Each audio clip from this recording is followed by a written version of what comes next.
Now, the reason why I'm doing this Smackdown review early, I didn't do it last night because of my internet and my connection, so I do it tonight. As we talk about the Smackdown, we will talk about the AAA show in Mexico that's live on right now.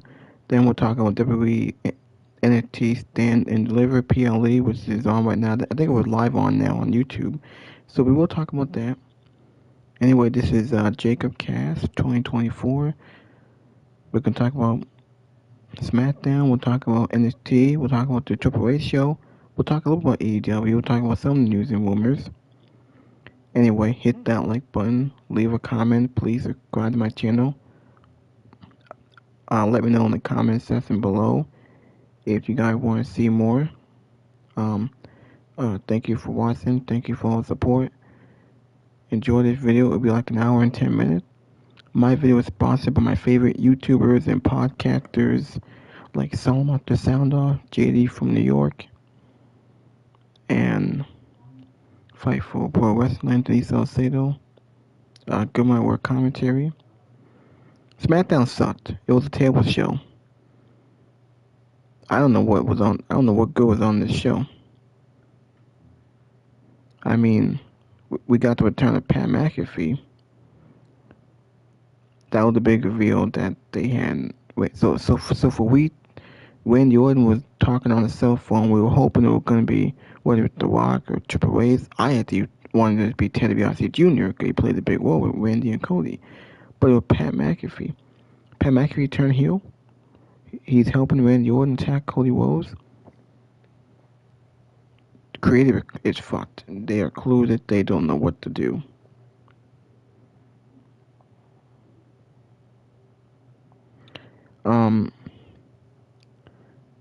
First we'll talk about SmackDown. Now, this is what we got on the show. The show opened up, I think it was Randy Orton and Cody Rhodes and Pat McAfee. I think that was the opener of the show. Now we got Io Sky saved really from Jade Cargill and her lackey Mia Yim and B-Fam.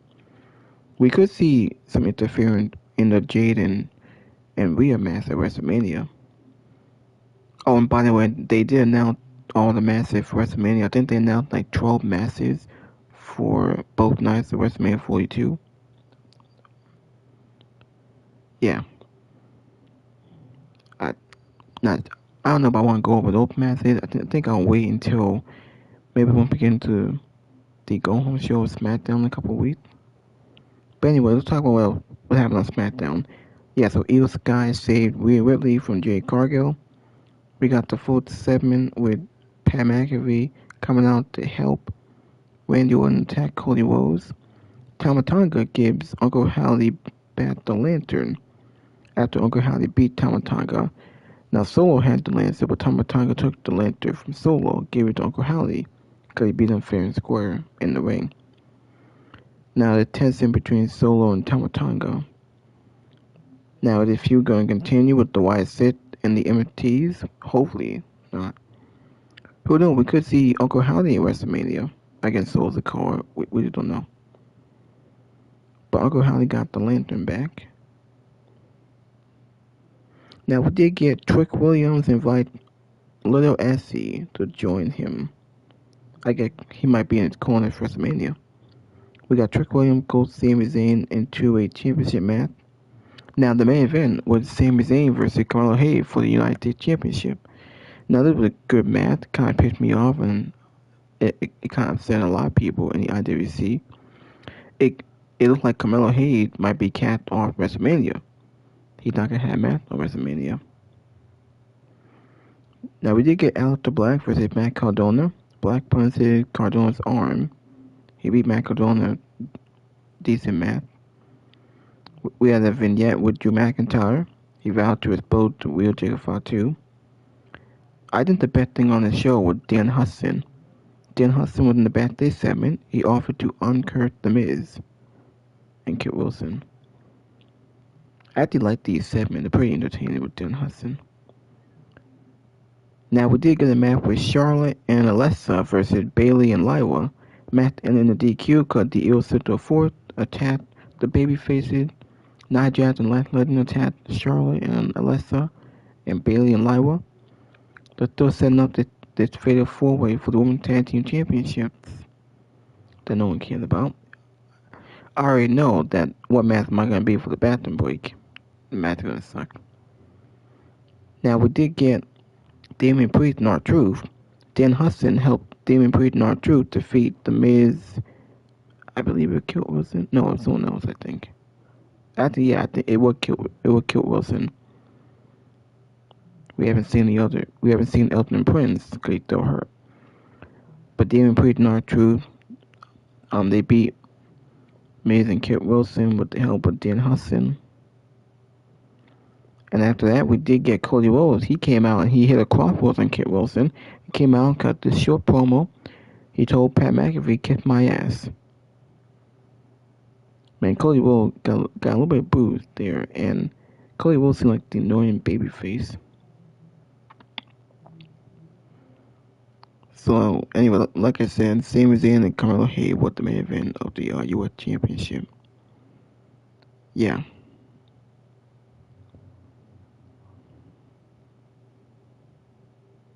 Trick Williams attacked Sami Zayn with the help of Little Aussie. I'm looking forward to Sami Zayn and Trick Williams for the U.S. Championship at WrestleMania. We'll see who wins that match.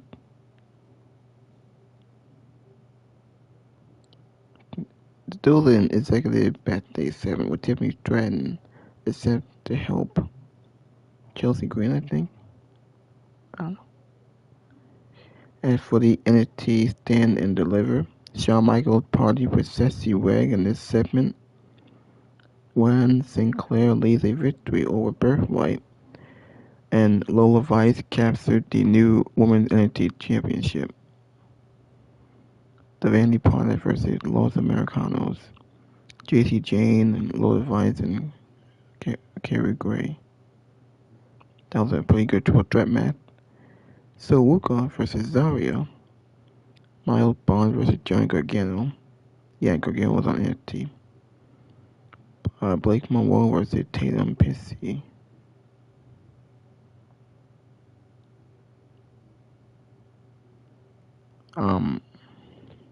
Lola Vice and Tony Bianco win big. Those were the two title changes on the show.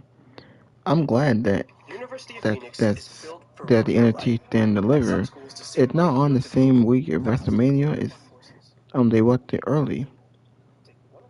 I actually like it like that. Alright. What's up? Overshadowing the WrestleMania that followed it. I don't know. I don't think this show would have done that. This show, to me, is getting a lot of praise online, and it's getting a lot of praise from the. Alright, we're going this on the podcast, and we got Postmates now. And just being a big character that fast on the main roster. So I think it's cool that we have some celebrity involvement for that. What I don't think is cool is hopefully we have Carmelo involved in that match somehow, because I kind of feel bad. I don't think we are. Yeah. I think that last night was your night to deal with it. I mean, yeah, you could throw him into that ladder match, but I mean, like the card's pretty locked at this point. I would say like your big omissions at the moment would be Carmelo, Julia, Tiffany Stratton. Like outside of those three, I would say like. Alright, god damn it with these damn commercials. Yesterday morning, I was not saved. These damn commercials, man.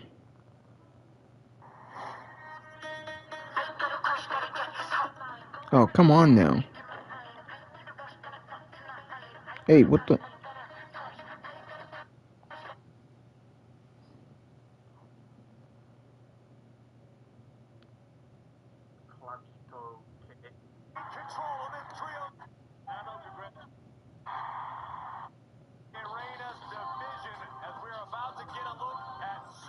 They're going to Joe Cronin. Private, so can't do it, which is just too bad, because that would have been fun. Alright. You know? Yeah. Okay. For Ashton Kutcher, he's worth like $1 billion or some shit. That's crazy. As for the NBA, the Nuggets end the Spurs 11-game streak in overtime. This is some of the worst shit we've seen in a while. Like, Alright. This is a bad build to. The true horror of TKO, Jericho back to AEW, horrible Smackdown. WrestleMania this year is goings and some interesting things going on, behind the scenes in wrestling in terms of wrestling news, but not very heavy in the news department. What we're really going to be talking about is last night's very, very disappointing Smackdown, where Pat McAfee was revealed as Randy Orton's mystery caller, and oh my God, the internet has been loving that. Way to go, WWE, making a lot of. So I mean, again, they always seem to find a way to get where they're going, but yeah, it's a big hill to climb with 2 weeks to go. Well, did you take part in P Free Friday? So, but I mean, promotions are all. Instead of this depression angle that he's been doing, but I hope this instead reinvigorates him and re-inspires him to go back to being Johnny Wrestling, and hopefully we get to see that play out on SmackDown. But again, I like the direction that they're moving in with Miles and with Dion, and how that might also impact Dark State and what we might end up seeing. I won't be surprised if maybe Saquon Sugar and the other guys maybe end up costing Dion in his matchup with Miles Bourne. Goings and some interesting things going on, behind the scenes in wrestling in terms of wrestling news, but not very heavy in the news department. What we're really going to be talking about is last night's very, very disappointing Smackdown, where Pat McAfee was revealed as Randy Orton's mystery caller, and oh my God, the internet has been loving that. Way to go, WWE, making a lot of friends out there and doing a lot of things to really boost the enthusiasm for this year's WrestleMania. Holy shit, Pat McAfee, huh? We're going to talk all about that. So we'll be breaking down last night's Smackdown. We're going to get into a little bit of wrestling news. We're also going to take a look at the entire WrestleMania card as it stands right now. We're also going to break down Dynamite a little bit from this past Wednesday. Talk about this past Thursday's Collision as well, although nothing too major happened on that show, and we'll run through what the card is looking like right now for Dynasty, which is 1 week from tomorrow. So we got a lot going on. It's going to be a busy week here on the channel, and today's podcast should be a fun one. And like I said, since the news is kind of light, I have a feeling we should get most of this done before Stand and Deliver starts here in a little over an hour and a half. But thank you to everyone who is here today. We will be getting into everything in just a second. I will say some hellos in the chat here, and then I will let you guys know what to expect on the channel here in the next couple of days. But happy Saturday again to everyone. Let me just say hi to our friends like Rodrigo. Good to see Tatanati in here. We got Nick Musser, Mike Rouse, handsome Steve Jacobson. That makes two of us. Trey Lucado. Good to see Ryan Adams. Smash it. Most of you are subscribers. Dynasty. Here we got Nick Musser. Every time he's laying a beat down on Cody or Jelly Roll or anybody else. And so now he's in St. Louis, so of course he's going to be receiving this warm welcome, and he goes on to cut his promo, and talks about the match with Cody, talks about Stephanie McMahon's involvement in this, and says that she was right. Cody cannot beat this version of Randy Orton, and also Cody gave him his blessing to beat a Viper and all of that stuff, and there's just no way Cody is going to be able to get past this version of Randy Orton. So when Randy Orton is done saying his piece, out comes Cody Rhodes. He immediately gets in the ring and starts brawling with Randy Orton. He's got Orton in the corner and he's pummeling him, and then he's in the crowd, kind of reacting to somebody coming in, and lo and behold, it's Pat McAfee wearing jeans, ripped jeans, mind you, a big-ass obnoxious cowboy belt buckle or some shit, and then he's got Randy Orton's t-shirt on and some douchebag sunglasses, and he gets in the ring, and Cody turns around like, what are you doing here? And McAfee just kicks him right in the penis. Right in the penis.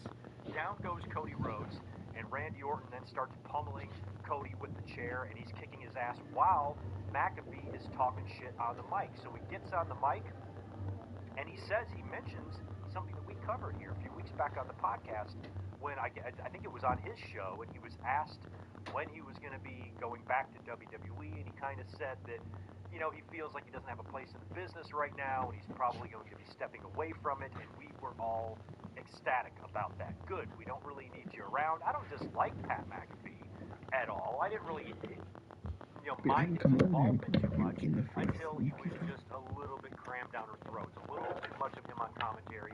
The Gunther match was kind of a turn-off. And McAfee can perform when he gets in the ring. He does it. You know, he performed well against Adam Cole, against Gunther, against other guys he's gotten in the ring with. He has entertainment value to him. I'm just not a big, huge fan of the guy to the point where I really think he, helps business in any way. So when it's just McAfee all the time, I think a lot of fans were kind of growing tired of him. And when he stepped away, I don't think anybody was really shedding any tears. So he brought that up. But then he said the reason that he stepped away is because, listen to this, the product is shit. So you've got entities in your two WrestleMania main events, Roman Reigns and now Pat McAfee, both acknowledging that your product sucks. And McAfee talks about the shit product. He talks about the Attitude Era fan base, people like him. He brought up the what chance, which didn't come around until the Attitude Era was done. So, for the most part anyway. So the what chance didn't even become a thing until it was WWE. It wasn't even WWF anymore. And threw out an If You Smell, and very pro Randy Orton. Like, I don't think they were happy about Pat McAfee, but they were still, they've got to shoehorn or write something last minute or try to fit someone into a story that doesn't require it. Like, the fact that they feel, that's the stupidity of people who are owning or in charge of a wrestling company that don't know anything about wrestling. This is the problem WCW had. And, with the revolving door of bookers and whatnot, and people not knowing jack shit about wrestling, trying to put in their 2 cents and whatnot. And Ari Emanuel, he's not going to know this, but most fans agree that there is enough meat on the Cody and Randy Orton bone, 20 years of history between these two guys, that none of this shit should be needed at all. And they're doing the same thing with Punk and Roman Reigns. Like, what is all this old stuff?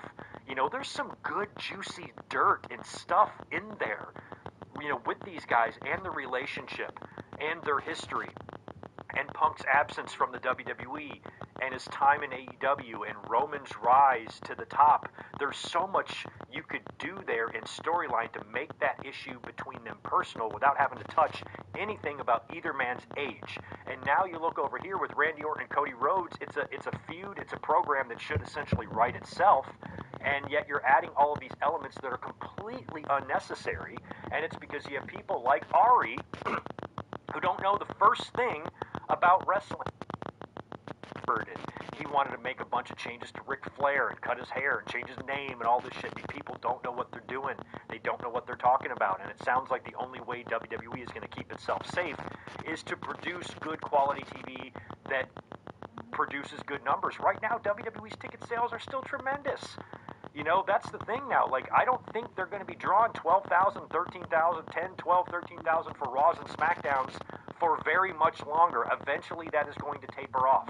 They're doing great numbers for those shows right now, but eventually the ticket sales are going to catch up with the shit product, and you're going to see them slowly decline. But right now, their TVs are still doing great.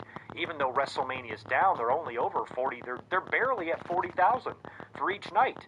Now, there's 3 weeks left. They'll pack in an extra, big handful there, and they'll probably approach 50,000, and not a big deal, right? But there used to be a time when they used to have 70,000, 80,000. They used to go for attendance records at WrestleManias. Now it seems like they don't even care. If they made the tickets affordable, like they used to be, and you can have $10, $15, $20 tickets available in the cheap seats, they might be able to pack it out. But now, the way it's all structured to maximize profits and whatnot, it's affecting the movement of those ticket sales. And now you're 3 weeks before the show, and they're 20% behind where they were last year. But none of that is going to be fixed by Ari Emanuel saying, hey, put Pat McAfee in the main event storyline or one of your main event storylines. That's not going to fix or improve or help TV, because during WrestleMania time, the TKO exec solo are the company I thought would have gone way to the WWE Hall of Fame. Or back up one of these days. Maybe she'll pull a Jericho. Maybe after all said and done.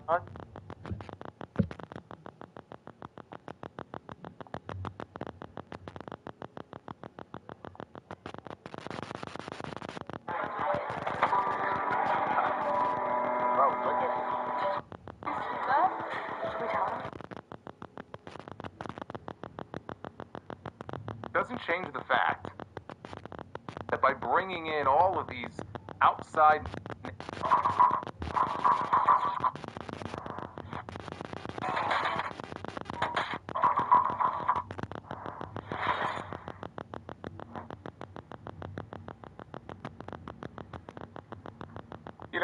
last week I said SmackDown was a shit show, and it was.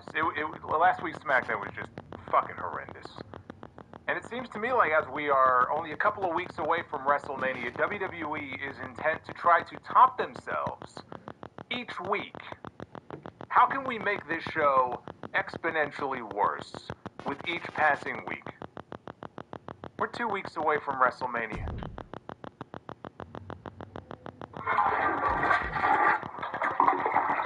That is where this show can go. You can flush this show right down the commode. As somebody in the reply said when I posted a link to this stream on my X account, call it 11 o'clock p.m. Eastern Time, time of death. Tag the toe. This show is dead on arrival. The sad thing is, when I found out that they were pivoting to Cody Rhodes against Randy Orton at WrestleMania, and look, you've heard me talk about this before many, many, many times in many SmackDown reviews over the last couple of years.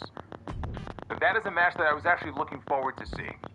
I'm not talking about a one-off last year. I'm talking about a proper match between Cody Rhodes and Randy Orton. What more do you need, right? You've got Cody and Randy, two of the biggest stars on the brand. You've got Cody and Randy, two guys that have a lot of history that goes back many, many years to when Cody first started his career in WWE. You've got Randy Orton, a man, 15 world championships is what he's looking for. He hasn't been world champion in 6 years. Everything you need, the building blocks for a great WrestleMania main event were there. Just with those two guys. That's really all you needed. Like, you don't have to reinvent the wheel with this stuff. So it was going to be Cody and Roman. That was one of the rumors. Cody, Roman 3. And then it was going to be maybe Cody and Drew. And then maybe it was going to be Cody, Drew, and Jacob. We had all these different stories and all these different rumors and all these... Everything that was being talked about in the last couple of months as we were building to WrestleMania and what that WrestleMania main event on night one would look like. And we end up with Cody Rhodes and Randy Orton. And it's like, okay, you know what? Not a bad place to be. A proper program between these two men, finally, for the first time since Cody came back to the company in 2022. I'm sold. Roman Reigns and CM Punk, that first Raw after the Royal Rumble, that first face-to-face between them on Raw, I'm sold. And all of a sudden, I was feeling pretty good about where this company was in terms of the main events going into their biggest show of the year. I was feeling pretty good. And then last week, we had whatever the fuck that was at the end of the show with the big pull-apart brawl that would never end. That was the first real misstep when it came to Cody and Randy on this road to WrestleMania. Boy, did they hit a fucking speed bump on the road to WrestleMania last week. But I said, you know what? They still have time. They've got a couple of weeks to course correct here. We'll forget about that segment. We'll see how they follow it up. And then what do we end up with? We end up with the phone call. Randy Orton has been talking to somebody on the phone now for the last couple of weeks, and we don't know who this person is. Right? Another mystery angle. WWE loves doing mystery angles here. At least we didn't have anybody dressed up in all black from head to toe as a ninja. Randy Orton's on the phone. Who's Randy Orton on the phone with? Is he on the phone with Cowboy Bob with the cast on his arm? Is he on the phone with Kevin Owens? Is Kevin Owens going to factor into this in some way? He may not be ready to come back to the ring, but boy, there's history there with Kevin Owens and Randy Orton and Cody Rhodes. It would kind of make sense to work KO into things. Maybe it's Kevin Owens. Then we watch Raw Monday night. Stephanie McMahon shows up. Has he been on the phone with Stephanie McMahon? God, I hope not. Then you have all these brain-dead fucking idiots on social media. Maybe it's Vince McMahon. Not one functioning brain cell in their fucking heads. So believe me, as bad as tonight was, it could always be worse. But there were so many names being thrown around about who could have been the one on the phone with Randy Orton, right? Ric Flair, Batista, all these names that people were throwing around. And the problem is when you do an angle like this, unless you stick the landing, more often than not, it blows up in your face. More often than not, you can't possibly please all of the people that have built up these expectations, these unreasonable expectations in their mind for what they are expecting. Of course, The Rock was another name that was floated. And The Rock would have been a big one. The Rock would have been a big one. There's the connection to Cody. Not for a second did I honestly believe that Dwayne was going to come back at WrestleMania this year in this way. But I could see where people would put two and two together and say, hey, maybe he's on the phone with, look, Rock is on the board. So everyone had their own ideas for what this was going to be. And then we found out that we were going to get the reveal on the show tonight. So they weren't going to wait until WrestleMania. We were going to find out tonight who that person was. I said, bring back the punt kick. Bring back the punt kick. I didn't say bring back the punt kicker. Two totally different things. Yes, Pat McAfee is back. The announcer. I mean, I know he's done some matches in WWE before, but he's a fucking announcer and hasn't even been around for a while. He did a IG Q&A a few weeks ago where he was answering questions and he said that, I think my time in WWE has come and gone. I think my time has passed. Basically, he's got all these other things going on. He's got his ESPN show and he's got, I think he's got another kid on the way. He's got College Game Day. He doesn't need this. His time has come and gone. And you know what? I'm completely indifferent towards Pat McAfee as an announcer. I've heard worse. Do I miss him on commentary? No, I don't. Did I hate him on commentary? I hate's a strong word. I could take it or leave it with Pat McAfee. But I thought that was the end of it. And apparently not. There's always a plan. It might be a shitty plan, but there's always a plan. Randy Orton and Cody Rhodes, they're out there. They're brawling. Two brawling birds in the opening segment here tonight on Smackdown. And then who is it that I see shows up in the ring wearing shades and a Randy Orton shirt? It is Pat McAfee, who kicks Cody Rhodes in the dick. And if that sounds familiar to you, it's because a year ago on the road to WrestleMania, we sat through the exact same thing. We had John Cena kick Cody Rhodes in the dick. And then he did it again, by the way, at WrestleMania. And we had the alliance of John Cena and The Rock and Travis Scott. And everybody was all excited. It was the talk of the town, right? The biggest angle in years in WWE. Except The Rock decided, you know what, I don't want to be a part of this anymore. I think I'll go home, and I'll watch on TV with everybody else. And then at WrestleMania, we had Fiend. And Travis Scott comes out and factors into the finish of the WrestleMania main event. That is what we were left with a year ago. And do you remember the whole John Cena thing where he went heel, and the whole story was, I'm gonna ruin wrestling. He turned heel. He said he wanted to ruin wrestling. He had his celebrity sidekick, and he kicked Cody Rhodes in the dick, and he won the championship. And now here we are 1 fucking year later. And instead of just giving us Cody Rhodes and Randy Orton, no, that's not good enough. We need to have another celebrity involved here. We have to introduce another celebrity figure to try to excite people because they're not excited enough. We're not selling as many tickets as we would have liked to. We're 18% behind where we were last year. They announced John Cena as the host of WrestleMania to try to, jazz up the ticket sales. Apparently, it didn't make much of a difference.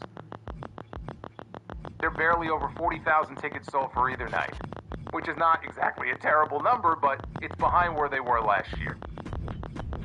So what can we do to try to jazz up ticket sales? What can we do to try to jazz up the excitement for WrestleMania this year? Oh, I know. We'll bring back Pat McAfee and we'll make him Randy Orton's manager. We'll make him Randy Orton's sidekick. And we'll make it that he was the one who was on the phone with Randy Orton. That Randy Orton said last week, I don't listen to any voices other than the ones in my head except one. There's one more voice that I listen to. And apparently that voice is Pat McAfee. And now he is back on WWE television. So, to recap the last few weeks on WWE television, including tonight, we have Pat McAfee, we have Jelly Roll, and I'm not even sure Jelly Roll will be at WrestleMania, but he's certainly been all over this fucking show the last few weeks. He wasn't there tonight.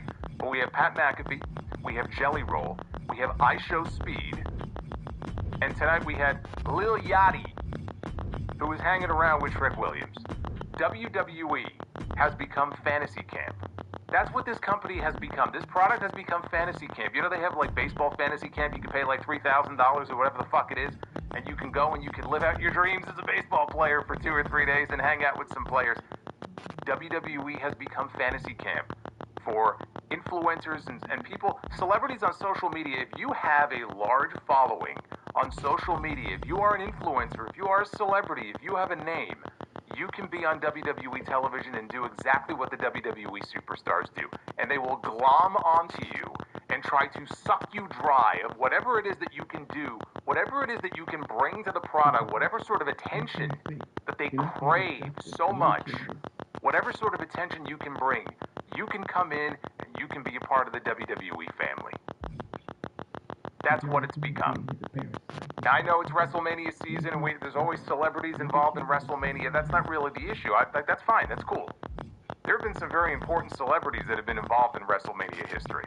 But I cannot remember a period of time in the history of this company, and I fully 100% believe this is all TKO.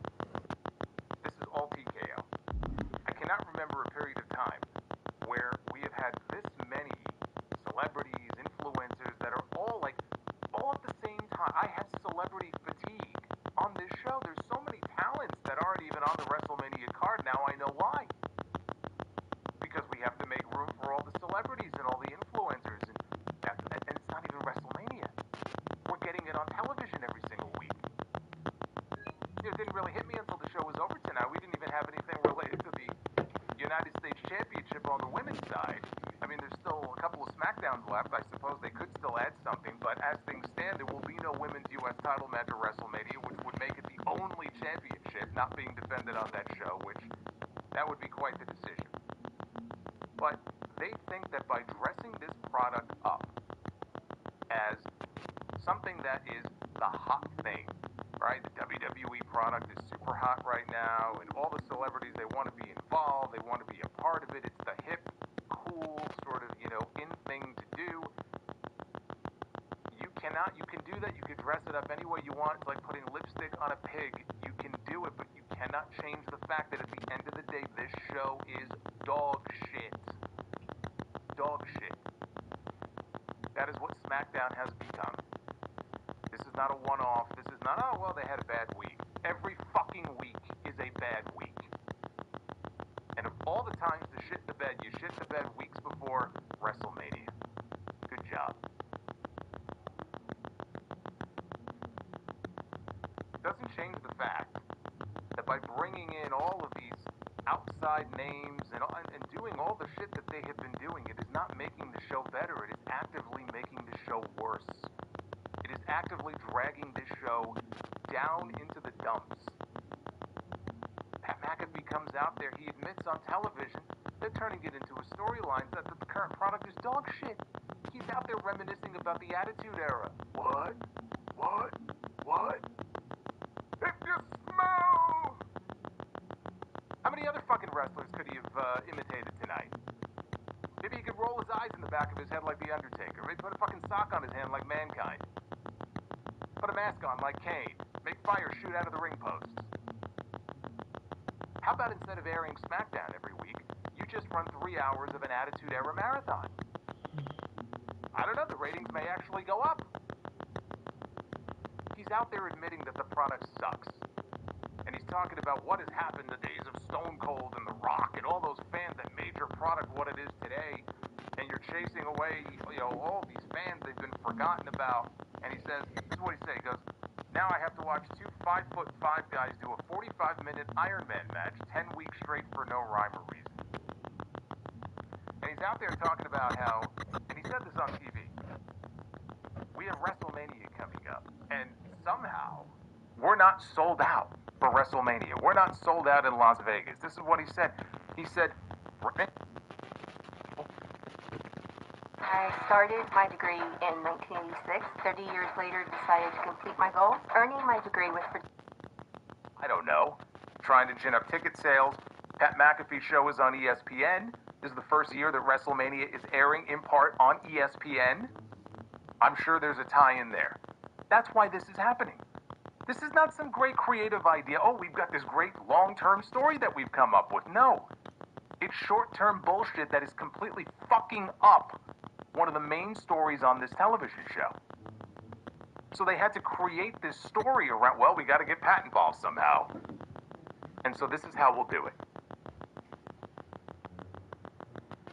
Nothing good comes from TKO and the upper management, the upper hierarchy at TKO getting involved creatively in WWE. Which is not to say that the creative was so great beforehand. When you start hearing stories about upper management and the CEO or the president of the company making phone calls and getting involved in the creative aspect of the company, we have gone off the rails here. Nothing good is going to come from that. And it sounds like that's what we're dealing with here. Pat McAfee is going to be the next Sylvester Stallone. Good luck with that.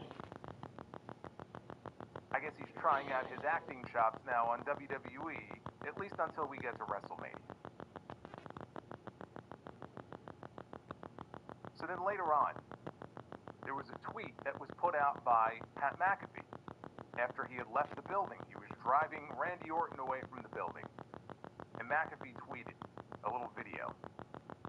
And he said, I will make a deal with the IWC now. Oh, get inside now. Make a deal with the IWC. If Randy Orton doesn't win at WrestleMania, I will never be seen or heard from again on wrestling television.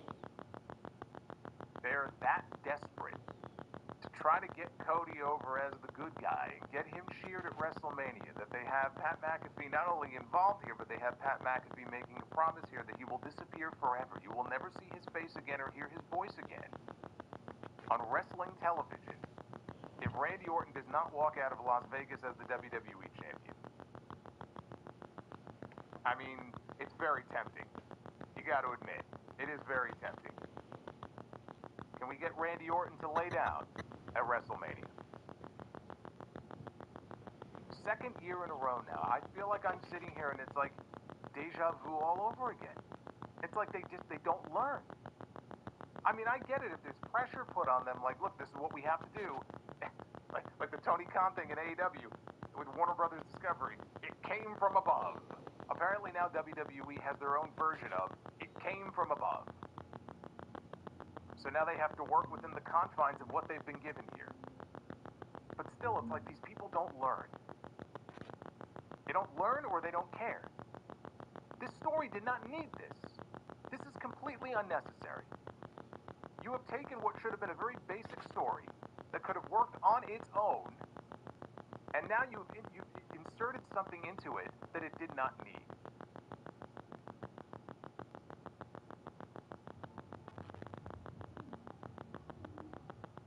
So these are the great ideas that they've come up with now for back-to-back WrestleMania main events.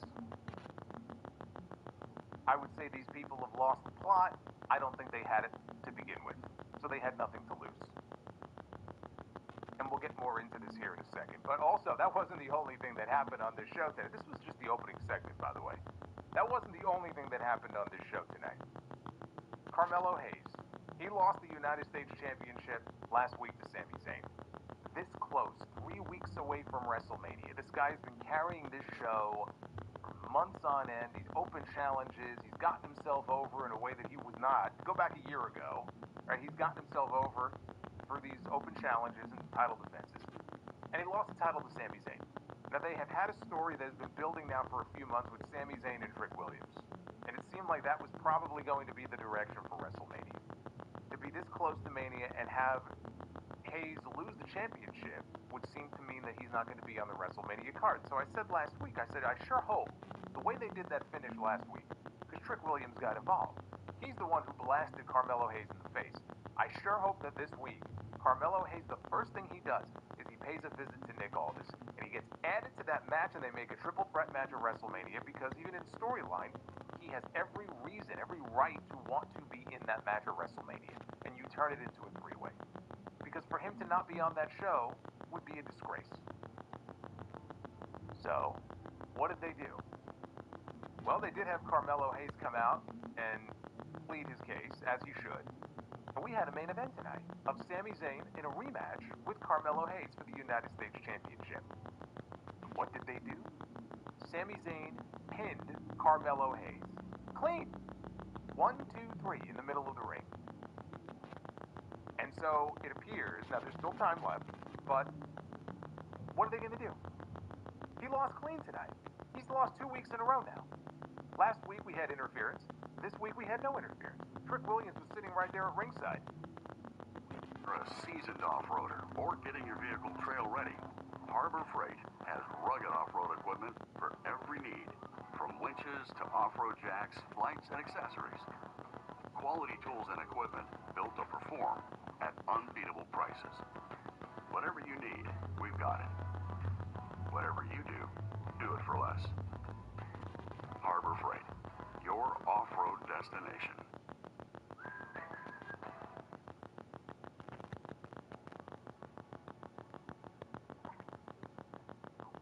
Fail? What do you mean, we failed? The deadline was a dead line.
right there at ringside with his yacht friend.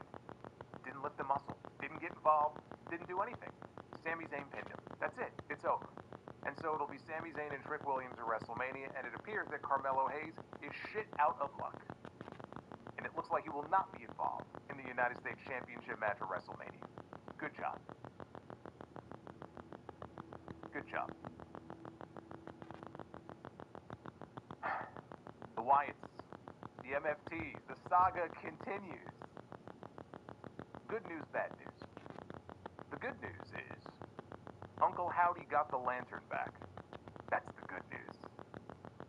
The bad news is this feud is not over. This feud is going to continue. Solo Sikoa said so. Backstage. Titles aren't involved anymore. It's just a grudge war between these two factions. So the Wyatts and the MFTs will continue. You know, I saw the trailer the other day for the Backrooms. Backrooms, if you're not familiar with the Backrooms videos on YouTube, especially Kane Pixels, you should look them up. They're very good. Young kid, 20 years old, A24 came to him and said, we want you to direct a Backrooms film. And now it's coming out at the end of May. Pretty fucking cool. I saw the trailer the other day. The Backrooms, it's basically this infinite maze, and it just goes on forever. You go from room to room to room, and it just never ends. It keeps just creating within itself brand new rooms. That's the Wyatts and the MFTs. It is a never-ending maze that goes on and on and on and on forever. They are like the Backrooms, only not nearly as enjoyable.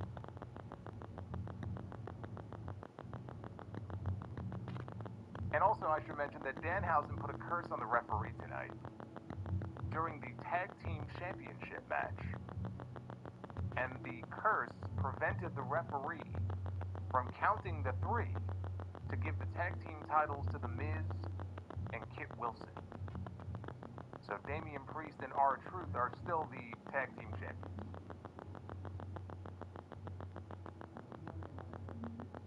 I mean, should I go on? This is a horrendous television show. It is the worst show on television. I admit that I don't know all of the different reality shows that are out there. I know they have the Real Housewives of Orange County and the Real Housewives of, I don't fucking know, Trenton, New Jersey, the Real Housewives of Oshkosh, Bagosh, Wisconsin, or whatever the fuck. I'm sure every single one of those shows are light years ahead of Friday Night Smackdown. This is the worst show on television, bar none. And on top of all of that, Juan Soto got pulled in the first inning of the Mets game tonight with some calf tightness. What are we, 7 games into the season? So yeah, I'm in a mood. This is your Friday Night Smackdown review. I don't know why I bother, but I figure it's got to be more entertaining than the actual fucking show. It's Friday, April, actually now it's after midnight. It's Saturday already, look at that. I haven't even started the review yet, it's already Saturday. But this is for Friday, April 3rd, 2026. I'm the Solid Monster. Like and subscribe. Super chats are open. I'm sure you guys have a lot to say about tonight's show as well. Go ahead, vent. I want to hear from all of you. I've already got a whole bunch of messages that already came in. Twins, an upset for the ages. So I would ask the board, what if our next app wasn't slow? What's this? Earn skills in weeks, not years, at University of Phoenix? Oh yeah, I'm already programming. Can you program a racing app? Can you market a racing app? Looks like I can learn. Yes! It's our company's most downloaded app. Ever. Earn career-relevant skills in weeks, not years, at University of Phoenix. Zoom in, sweetheart. My eyes are bad. Some people can't help themselves. But with this little baby, my biz stays my biz. Can your phone do that? Yeah, big money Juan Soto. Let's hope it's nothing too serious. First inning, he gets pulled from the game. Just what I needed to see tonight. I was hoping for some good news. All this did was just add to the bad news of the night. Spin this wheel. Find out how many likes we need. I have a feeling we're not going to have any issues hitting this goal tonight. What the goal is for our Be the Booker segment later.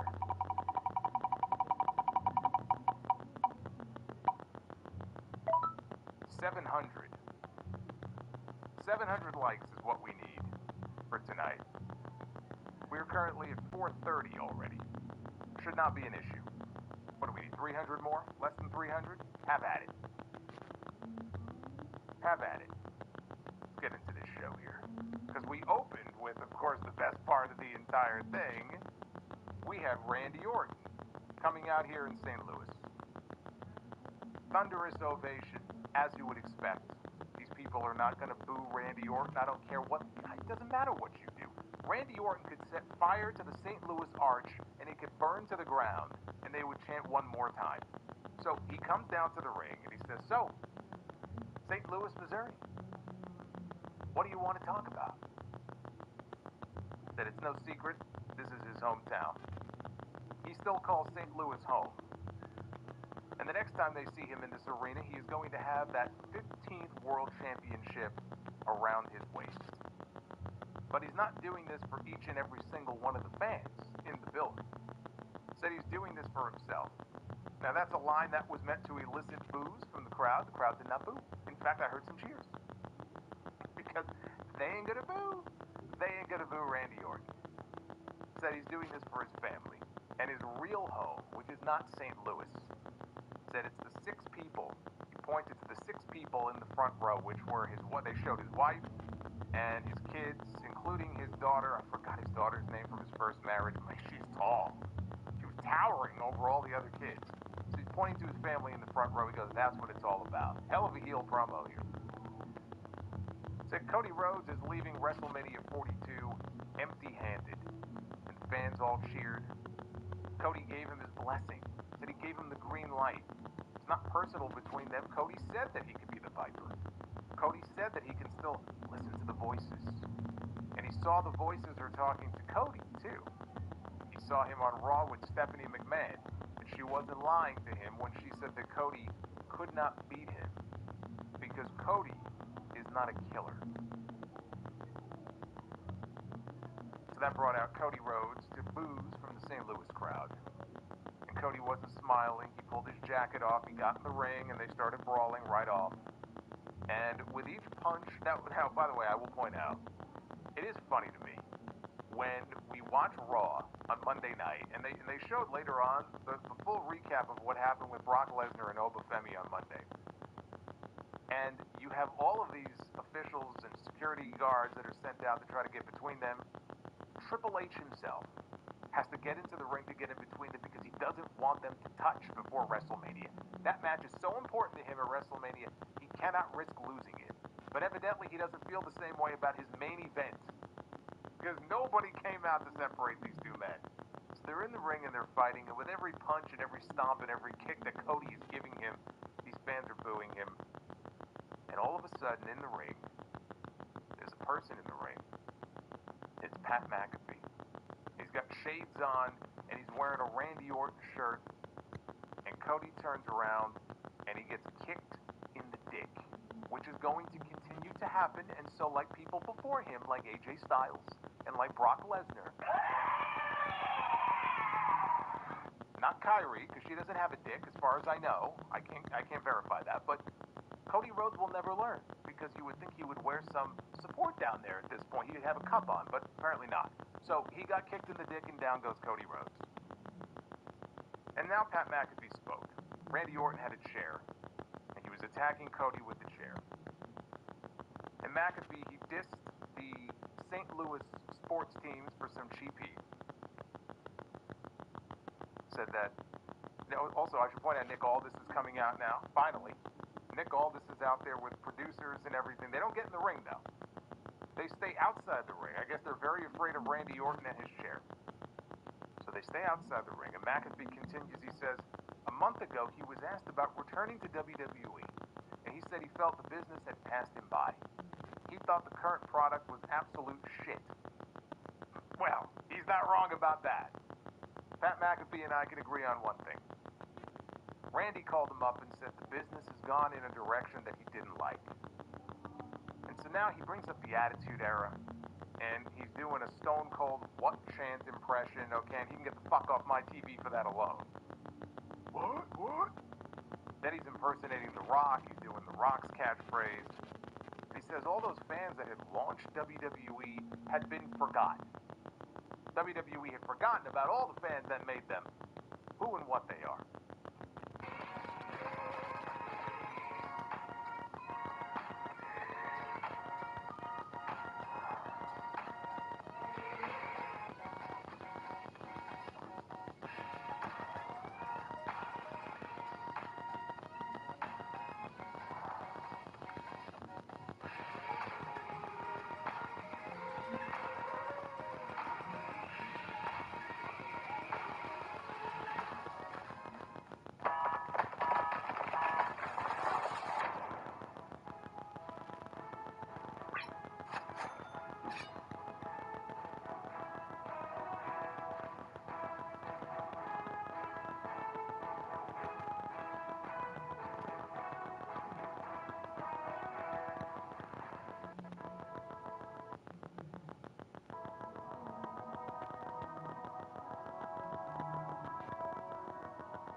Now he has to watch two 5'5" guys do a 45-minute Iron Man match, 10 weeks straight for no rhyme or reason, when you've got Randy Orton right here.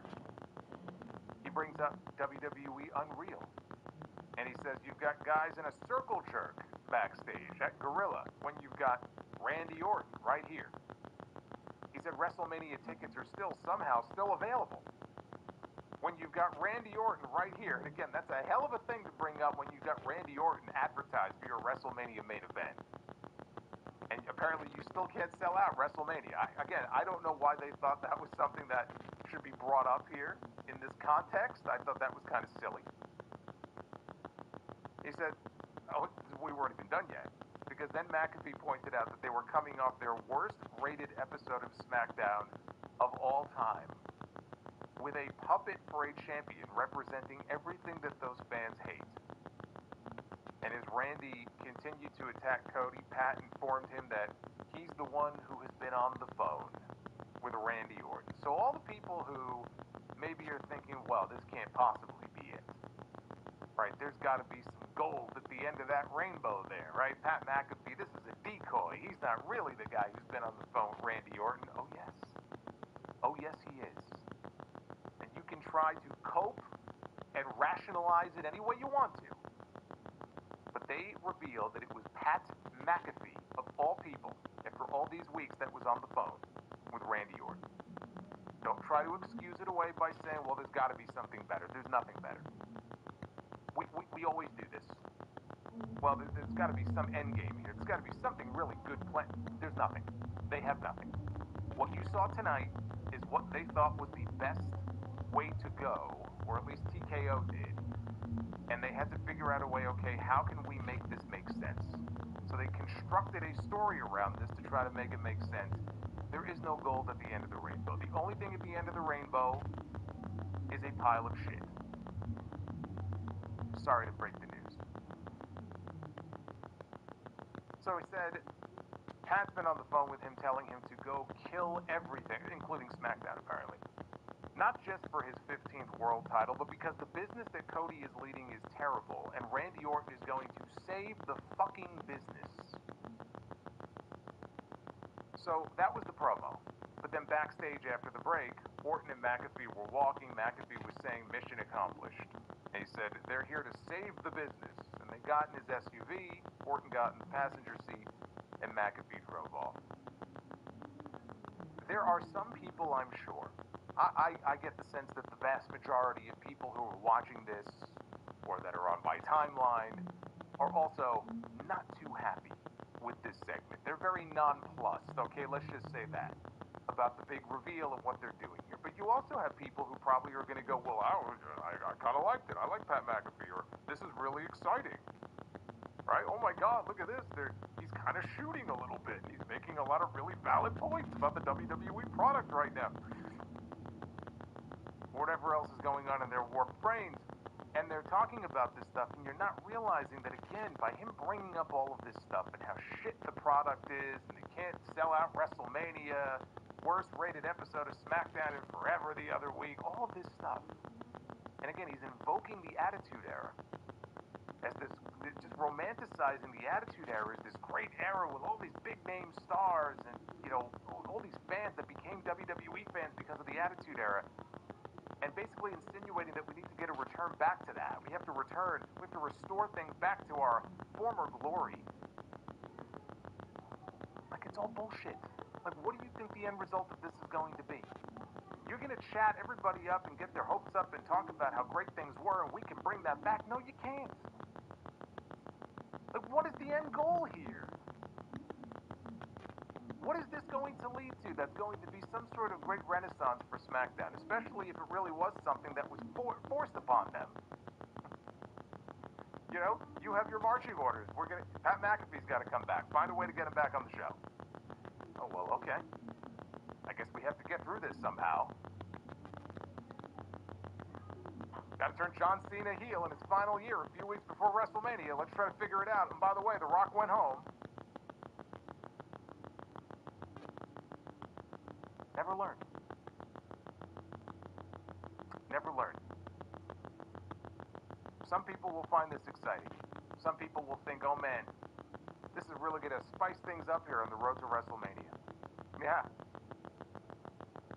There's a good spice and a bad spice and an old spice.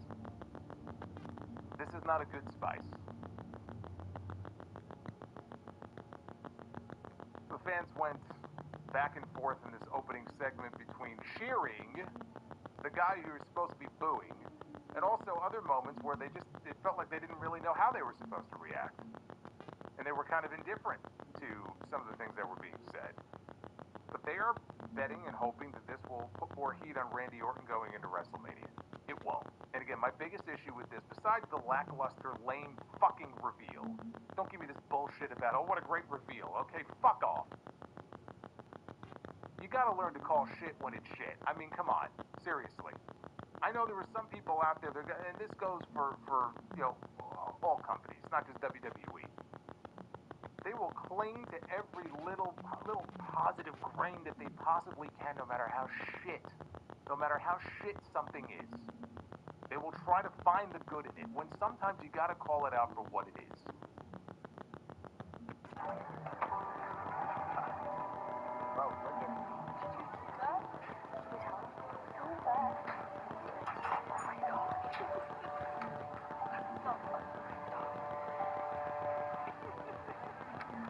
Do not listen to that. Thank you, man. I know how it feels.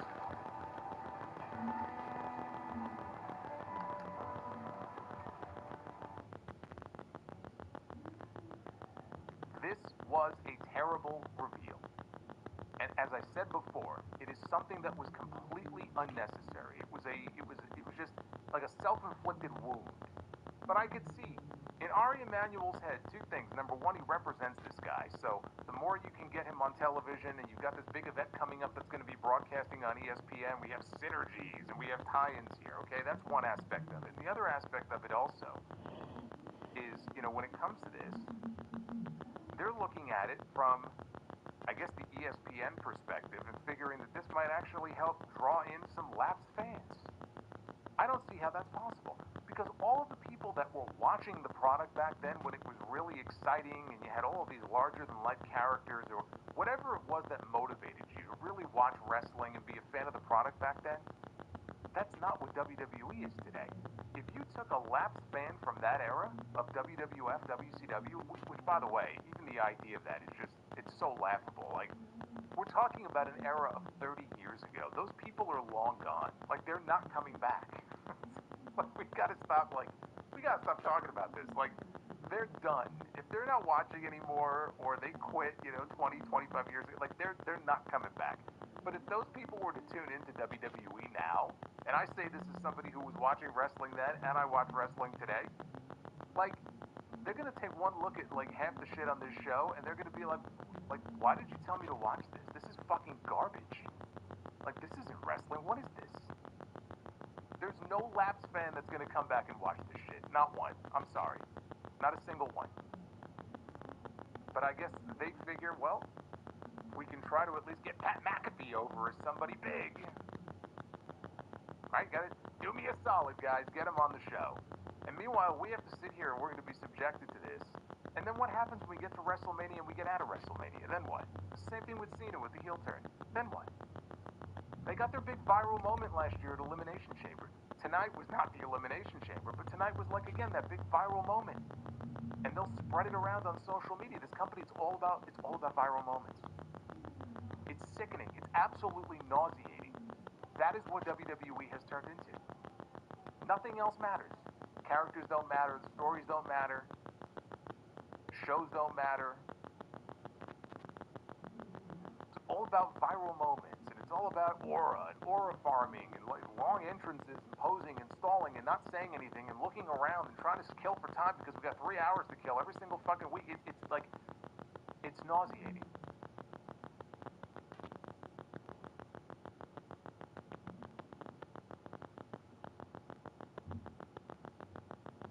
We had Rhea Ripley against Michin. Jade Cargill made her way out to the ring in the middle of this match as Ripley tossed Michin with a fallaway slam. And with Rhea's attention diverted to Jade on the outside, Michin caught her with a German suplex. So anyway, Rhea came back. She dropped her with a razor's edge. She got Michin in position for a riptide, couldn't connect. Michin went for a running cannonball in the corner. Rhea, though, moved out of the way. Poison Rana took over Rhea. And then eat defeat only for a near fall. So Rhea got Michin locked in the prism trap, or the prism lock, for the submission. So she wins the match. When the match is over, B-Fab, Michin, they pounce on Rhea. Io Sky comes out, and she makes the save. She came all the way from Monday. She ran all the way from Monday Night Raw to make it to Smackdown to come to Rhea's aid. And then Rhea recovered, and she and Io hit stereo drop kicks that sent B-Fab and Michin hacking outside the ring with Jade. I actually thought what we got in the match here was, I mean, I was still reeling from the shit that we sat through in the opening segment. But I thought what we got here from these two was solid. You know, Rhea, she needed bodies to be able to handle on the road to WrestleMania before she got her hands on Jade. That is the only role that Michin and B-Fab play. They are warm bodies for Rhea Ripley to get in the ring and to throw around. And so Michin did her job here. They served their purpose. Now, Io Sky, let me talk about this. Io Sky came out, and it makes sense that she would come to her friend's aid. I get that. When this was over, I thought that this was setting up maybe a tag team match for SmackDown next week, Rhea and Io against B-Fab and Michin. They made no mention of there being a tag team match. What they did mention, later in the show when they were running down the WrestleMania card and they put the graphic up for Rhea and Jade, they mentioned that now Rhea has backup at WrestleMania, implying that Io Sky is going to be in her corner. I don't think they used those words, but that was the implication, that she would be in Rhea's corner at WrestleMania. Now, that doesn't necessarily prevent them from putting Io in a match of her own, because it sure seemed like we were heading for an Io and Asuka match at WrestleMania, but now this makes me wonder, is she even going to have a match at all? Or have they decided to not do Io and Asuka at Mania, and instead Io's just going to be in fucking Rhea Ripley's corner to watch B-Fab and Michin at ringside? That would be as much of a disgrace as just not even having Carmelo Hayes on the show at all. So I sure hope that, you know, based on what they said on commentary when they were running this card down, that that's not the case. Maybe I misunderstood. But if they've made the decision to not even have her in a match on the show, disgraceful.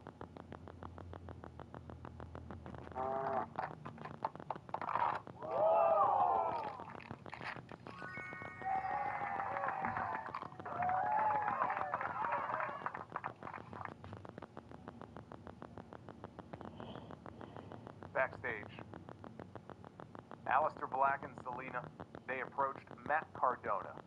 Black said that Randy Orton didn't change, he just embraced who he really is. It's as if all is right with the universe. And this led to Cardona saying that he would speak to Nick Aldis about making a match between them later on the show. And Black said Cardona is a fan of making bad decisions. He's not the only one making bad decisions here on this show. Elsewhere in the back, oh, it gets better.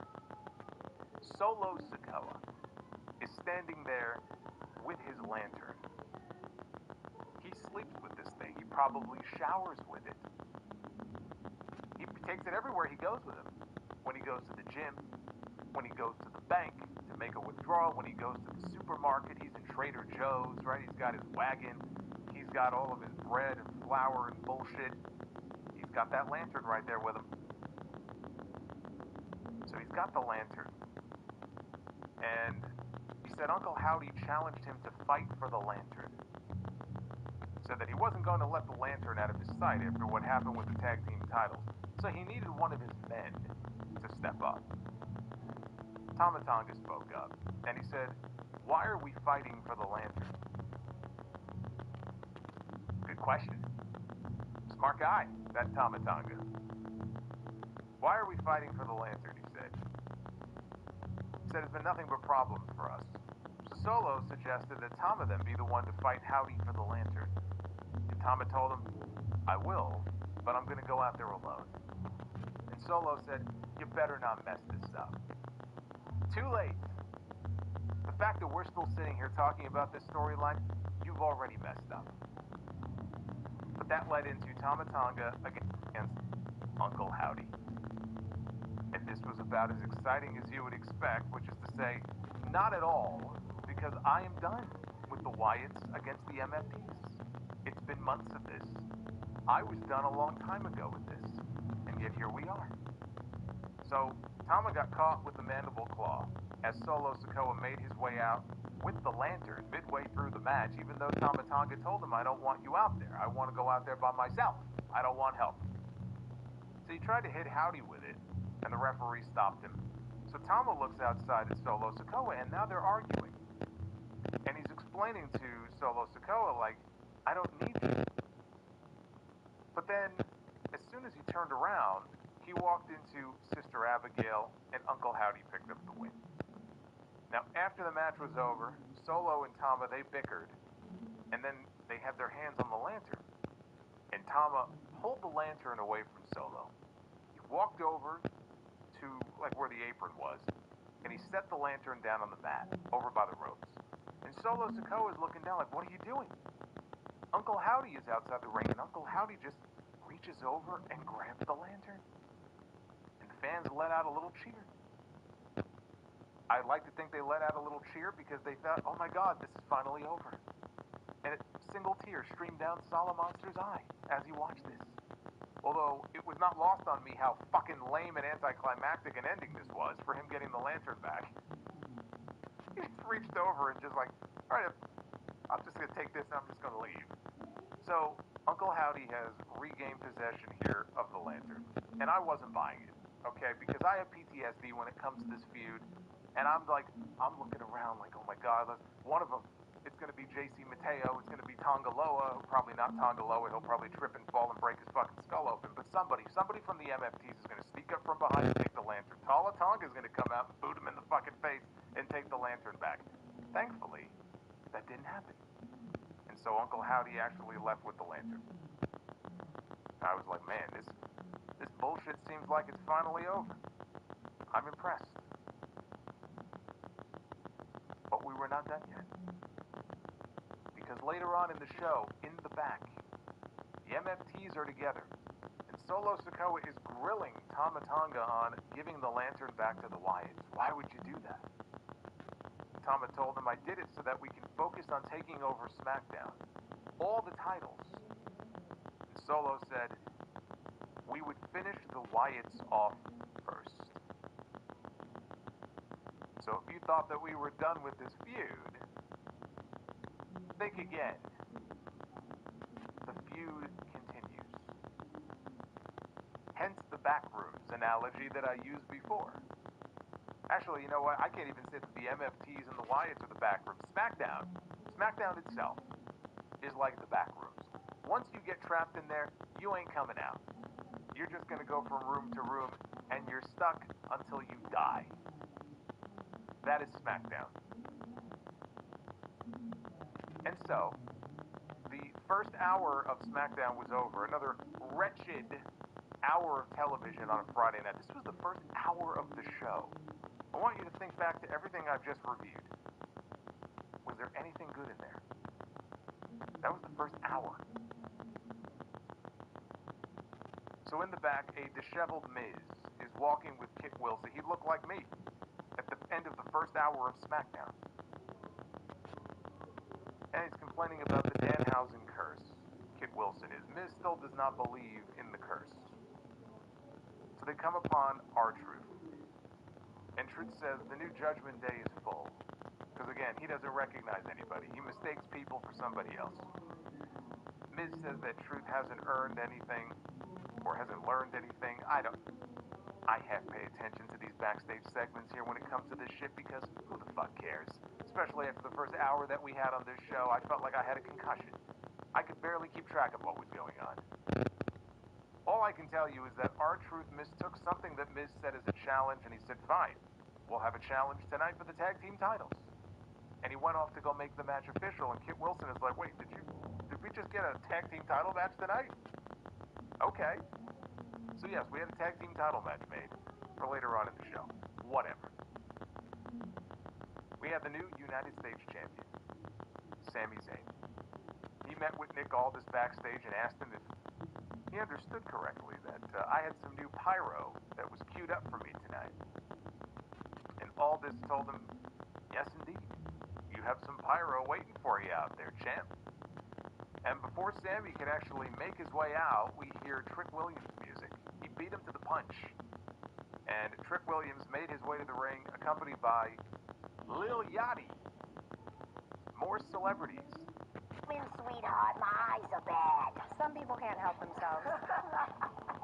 But with this little baby, my biz stays my biz. Can your phone do that? Peace on this show.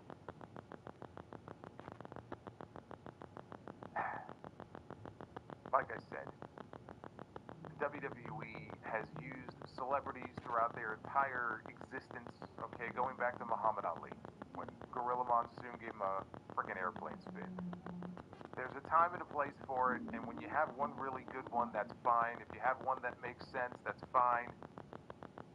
WWE just goes so overboard of late with all of the different celebrity appearances. I have celebrity fatigue.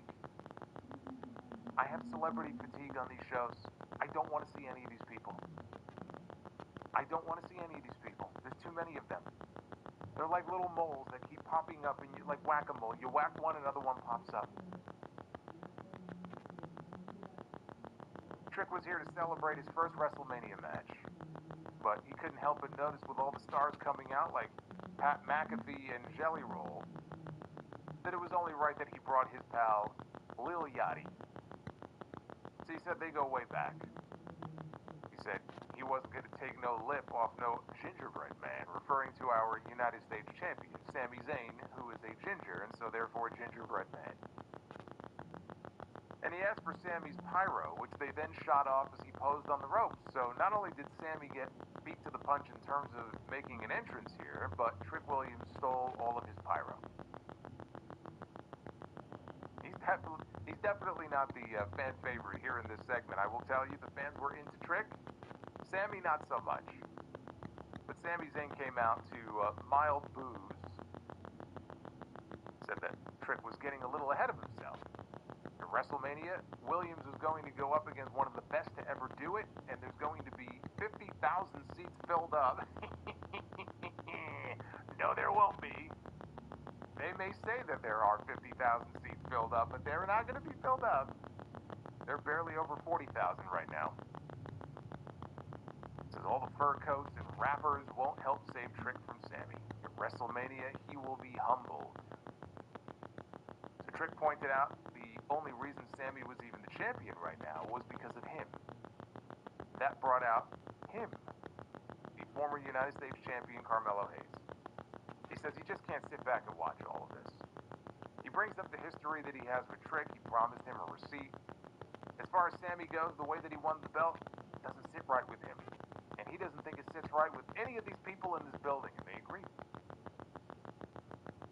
So he said for months, he carried Smackdown on his back, all for Sammy to swoop in and take it away from him. He wants his rematch, and the fans roared with approval. So Sammy says he thinks the world of Melo, but look, you issued an open challenge, and you lost. And he's sorry that, you lost your WrestleMania match, and that I got it at your expense.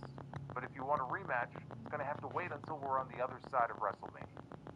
So Trick mocks Sammy's lack of integrity and his double standards, and all of a sudden Sammy agrees. Now he's had a change of heart, apparently. And Sammy says that, the truth is that if Trick didn't get involved, I might have lost that match. The same thing has happened to Sammy countless times, and he admits it's a little bit hypocritical, and I don't feel very good about this. So Sammy looks up at the WrestleMania sign, and he's contemplating, what he wants to do, and ultimately he gives Carmelo Hayes the match, but it's the last time he wants to hear about this. And then Trick started mocking Sammy, so Sammy clotheslined him out of the ring. This dragged on for far too long, but this is the kind of segment where when you have a 3-hour show, they will try to stall for time. And this is one of those segments where it was like, all right, a lot of standing around and contemplating and not a whole lot going on because we have time to kill. The more important thing, though, as I'm watching this, is that it sets up Carmelo Hayes to potentially, I wasn't expecting him to win the championship back, but it sets him up to get back into the mix at WrestleMania when it comes to the U.S. title. And I said, okay, I can get behind this. We've got Carmelo Hayes in the main event. Surely they're going to shoot some sort of angle here where, like last week, Trick Williams, who's probably going to be out there doing commentary, which he was, he's going to get involved, or, Little Shorty is going to, or Yachty, or whatever the fuck, he's going to get involved. There's going to be some sort of, non-finish or disqualification or something. And then Melo will be worked into the match, and we'll get a triple threat at WrestleMania. That was my feeling when this segment was over. Of course, I'm applying logic. When I started my record label, the business side of things, taxes, finances, definitely felt like adulting. But just because you start your own thing doesn't mean you have to figure it out on your own. It's been amazing to have a TurboTax expert to bounce ideas off of. Even if I'm in the studio alone at night, I have access to a TurboTax expert. I handle the music, they handle the tax questions. File your taxes with confidence with TurboTax experts. Logic to a typically illogical situation here on this show, but that's what it felt like coming out of this. More on that later. So a good half hour had passed until we got the next match here. They interrupted the show with some actual wrestling between Aleister Black and Matt Cardona. Now remember, Matt Cardona has the broken wrist, and he was checked out by a trainer beforehand who said, you're all good to go out there, but he was selling the bad hand. So Aleister avoided a Rough Rider. He placed Cardona up on top, and Cardona ended up fighting him off and hitting a drop kick. And then he hit a Tiger Driver for a 2 count. So Cardona missed with a second broski boot. He got dropped with a brainbuster. And the two men are exchanging strikes until Cardona gets caught with a black mass. And he goes nighty-night. Matt Cardona, the knockout blow, down he goes. And Aleister Black wins another match. This was fine. It was a match here on the show. Didn't have a lot of heat. Didn't really have any heat. Because no one's been given a real reason to care much about either of these two men. And I say that, Aleister Black, he has 2 big wins in the last month and a half. He's pinned Randy Orton and Sami Zayn. Randy Orton is going to the main event of WrestleMania. Sami Zayn is the United States champion. He has pinfall wins over both of them. Now, they didn't really register all that much because the reason he won, it was really more of a means to an end, to a bigger angle that was going on. It was almost kind of overshadowed completely by that. But he still has 2 big wins. So coming out of WrestleMania, it would make sense for him to challenge for the U.S. title. Or maybe even challenge Randy Orton if he wins the WWE Championship, because he has a pinfall win over him. Are they going to follow up on that and actually do the match? I have no idea. I'm just pointing out the facts. But anyway, the match was fine. In the back, Kathy Kelly was talking to Bayley and Lyra Valkyrie. Bayley mentioned losing her WrestleMania match last year. She was supposed to have one. Got taken away from her. But she's built a career off fighting with her back against the wall. Lyra says WrestleMania is about making things up to Bayley for what happened last year. Charlotte and Alexa, they hadn't gone through anything like what the 2 of them have been through over the past year. Elsewhere, R-Truth was with Johnny Gargano and Candice LeRae, who plugged Gargano's match at Stand and Deliver, which is now later tonight. Johnny Gargano is challenging Miles Bourne for the North American Championship. They said that tomorrow night, Johnny Wrestling is back. After they left, Damian Priest showed up, and he asked R-Truth, what's up with you giving Kit Wilson and Miz a tag team title match tonight? This is our first defense. And Truth said that it was because Kit Wilson and Miz were cursed by Asuka. I thought he said Oscar at first. I'm like, who the fuck is Oscar? He was talking about Asuka. So he mistook Danhausen for Asuka because they both wear face paint and they're both very scary. So Priest tried to explain that Danhausen and Asuka are 2 different people, and then after a while, he just gave up. I'm about ready to give up on this show. I'm still hanging in there, but I'm getting pretty close. Charlotte Flair and Alexa Bliss, they took on Bayley and Lyra Valkyria. They showed a still shot from last week of the moment where Nikki Bella injured her ankle. It was actually something that it didn't happen outside the ring, it happened in the ring. And her ankle, the way it bent, it looked gnarly. That's not broken. I believe it was a bad sprain. They said that she's doing everything in her power to make sure that she is back in time for WrestleMania. Lyra was isolated as she tried to make the tag to Bayley. She finally did. Bayley sent Charlotte backwards into the turnbuckles with a running sunset flip bomb.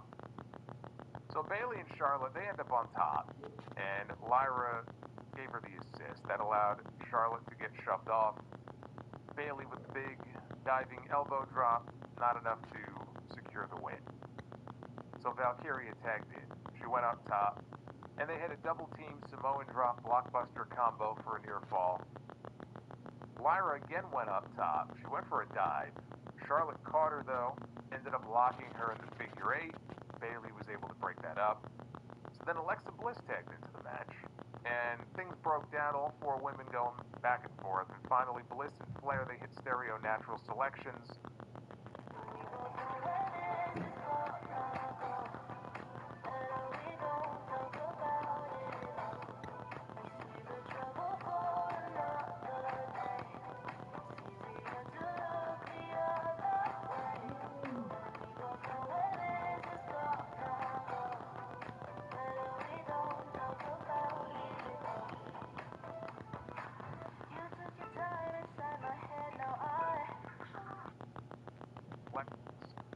And they get the win. And when it was over, Nia Jax and Lash Legend, they attacked both teams and left them laying. I have dragged these women's tag team matches for weeks now because they just haven't been very good. And I don't know what's going on. You have some good wrestlers in these matches, and it's just not clicking. Like the matches have not been very good, and the finishes have been horrendous because they just don't want to beat anybody because they want to save it for the multi-team match at WrestleMania. So I was pleasantly surprised that they actually gave Charlotte and Alexa the clean win. We got a clean win, an actual finish to what I thought was a good match, honestly. Easily the best of all the women's tag matches that we've seen on TV going back probably 3 or 4 weeks between these 2 teams. Damian Priest and R-Truth, they defended their WWE Tag Team titles against The Miz and Kit Wilson. Now, backstage before the match, The Miz told Kit Wilson that the curse is a myth, doesn't exist. And he asked, how did we end up getting a tag team title shot if the curse was real? Danhausen showed up, and he offered to join them at ringside, and Miz told him to get lost. Stay away from the ring. So after a commercial break in this match, Miz attempted a skull-crushing finale on R-Truth. No dice. Truth got the tag to Priest, who cleaned house on the heels. Truth tagged back in. He tried for an attitude adjustment. Couldn't get it. Truth and Kit Wilson, they end up down. And Danhausen's music hits. And he comes out, and the fans cheer. He gets up on the apron on the heel side. And he wants to tag into the match. A match that he is not legally a part of, but he wants the tag from The Miz. When The Miz gets up and he realizes what's going on here, Miz tells him to get out. And Miz goes and he's arguing with the referee. Meanwhile, Truth makes it back to his feet. And he looks over and he sees Danhausen on the heel side, reaching for a tag. And he tags Danhausen into the match. And the fans pop. Danhausen gets in. Miz again yells at him to leave. But then Danhausen was about to put a curse on him, and he goes, you are, and the fans are chanting along, you are. And before he could curse The Miz, he pulls the referee, Dan Engler. I believe it was Dan Engler. Yeah. Pulls him in the way. And so Danhausen curses the referee instead. Miz was about to hit a skull-crushing finale. To Danhausen, the lights go out. And when they come back on, he's gone. They cut to the aisle, and they actually show him running towards the back. Truth got dropped with the skull-crushing finale, though. And Miz had the match won. He had a pin. And the referee counted 1, the